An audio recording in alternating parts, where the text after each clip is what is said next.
This is a custom-built one page for live streaming games from Twitch TV.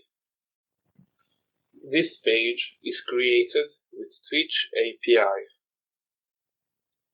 If I scroll down, we can see Twitch games by default, but I forgot to refresh the page.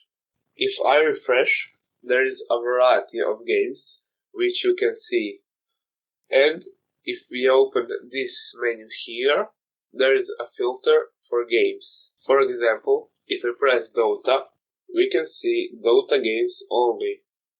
Down at the bottom is Load More button.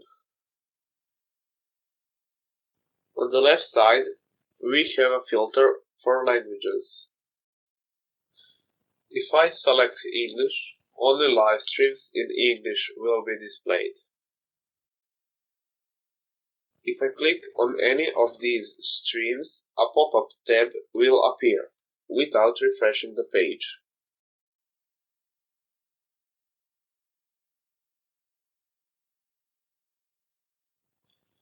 Here we can watch a live stream that is happening right now.